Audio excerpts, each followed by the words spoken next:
दूल्हा दरवाजे पर जब आता है, मटकी में जो दिया लगाया जाता है, सालीहों लेके खड़ी होती है कन्याओं, वो मटकी में एक बत्ती का दिया लगता है कि 4 बत्ती का लगता है? जम के बोले 4 बत्ती का लगता है ना।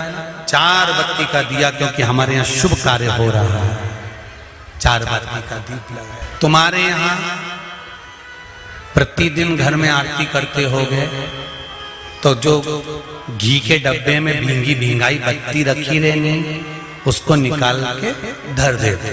बोलो सही है कि गलत है? निकाल के धरी, माचिस से लगाई, तन मन धन सब कुछ तेरा, और आरती कर पुरा के, घंटी बजा के, भोग लगा के, शक्कर रख के, भगवान को प्रणाम करके चली जाती। अब तुम्हारे यहाँ सत्यनारायण भगवान की तुमने कथा करवाई, तो जो घी की बत्ती लगी वो तो लगी, उसके अलावा एक दिए में कपूर अलग से लगाया। मतलब कितनी बाती हो गई? एक घी की हो गई, एक कपूर की आरती हो गई। जजमान लोग यहाँ आरती करते हैं, उसके बाद में कपूर को फिर जला देते हैं। उसका कारण क्या? अधिकता में फल पर प्राप्त करना, अधिकता में फल देना। साल, 2 साल, 4 साल, 6 साल में आप भी प्रयास करा करो, पतली पतली बत्ती बनाकर 108 गिनकर घी में जब उसको पूरी बांध लो, घी में भिगो कर रख लो। कोई घर में विशेष कार्य हुआ, या कहीं तीर्थ गए, कहीं गंगा जी के घाट पर गए, सरयू, मंदाकिनी, नर्मदा, गोदावरी, छिपरा आदि आदि के घाट पर गए, तो उस बत्ती को प्रकट कर कर जलाकर रख दिया। क्या होता है उससे? माता सती ने कौन सा पुण्य करा था? जो शंकर भगवान के कंधे पर शव पड़ा हुआ था और शंकर नाच रहे थे, वो सती का पुण्य था कि वो कभी एक सामग्री से शिव को प्रसन्न नहीं करती थी, बहुता में देकर शंकर को रिझाती थी। इसलिए शिव ने उसको अखंडता प्रदान की। शंकर भगवान ने अखंडता दी है उसको, अखंडता। वल्ली देवी ने एक कलश, देवसेना ने एक कलश, भाग विभाजित हो गए थे, भाग विभाजित, आधा भाग भगवान को चाहिए ही पूर्णता में। फिर निवेदन करेंगे। अब एक प्रश्न और खड़ा हो जाता है, ध्यान दीजिएगा जरा, कि गुरुजी तो कथा में कहते हैं कि एक बेलपत्र भी चढ़ा दी तो भगवान शंकर ने स्वीकार करी। सियोर वाले गुरुजी कहते हैं एक चावल का दाना भी चढ़ाया तो भगवान शंकर ने स्वीकार करा। का क्या भाव है? इसका क्या भाव, का क्या महत्व? तो वो भी समझ लेना जरा अच्छे से, बहुत ध्यान से समझना जरा। बाती शंकर जी के मंदिर के बाहर लगाई है। कहाँ लगाई है? मंदिर के। कपड़े दान करे मंदिर के। पंडित जी जब मंत्र बोलते हैं तो कहते हैं एक बेलपत्रम, एक बेलपत्र मात्र, एक चावल का दाना। सियोर वाला महाराज भी कहता है कि एक चावल का दाना शंकर भगवान को समर्पित कर दो, एक बेलपत्र समर्पित कर दो, एक लोटा जल समर्पित कर दो, एक फूल की मात्र एक पंखड़ी भी चलाई तो भगवान शंकर इसको स्वीकार करेंगे। इसका महत्व क्या है?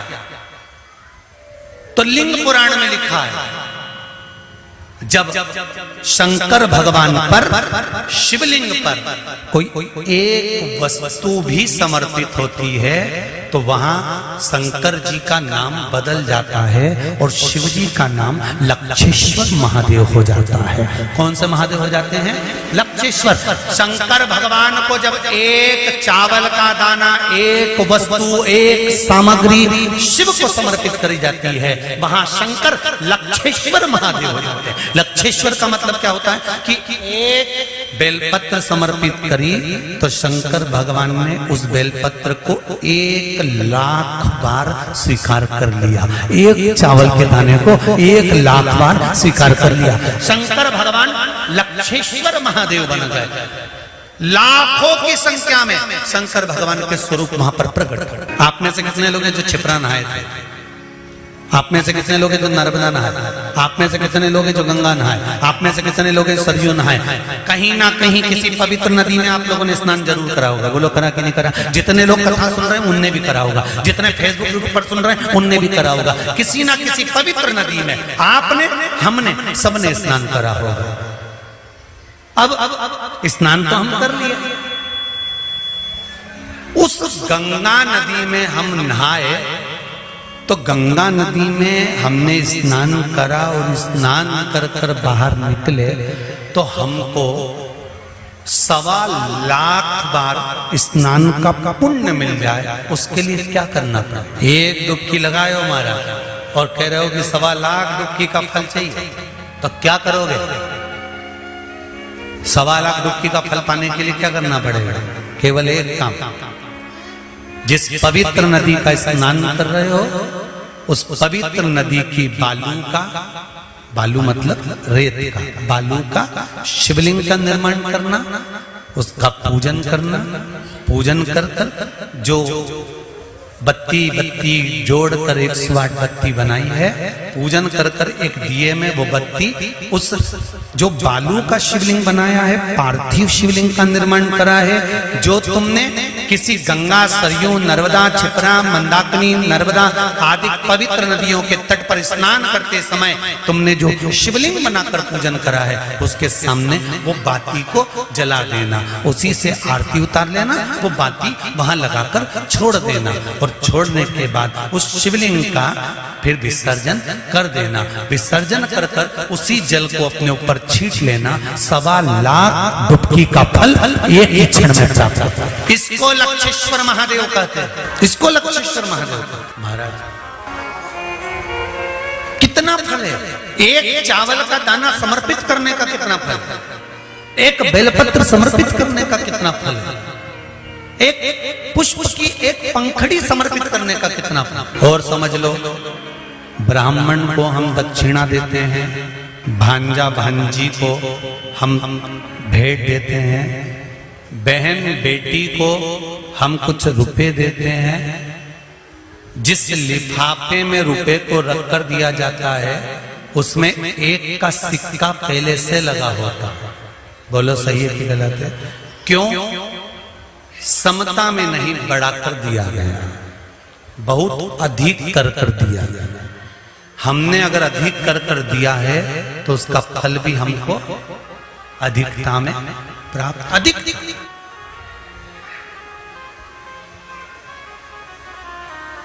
वो तो कहीं कहीं का होता है जो सोच विचार में थोड़ी गड़बड़ी कर सकता है।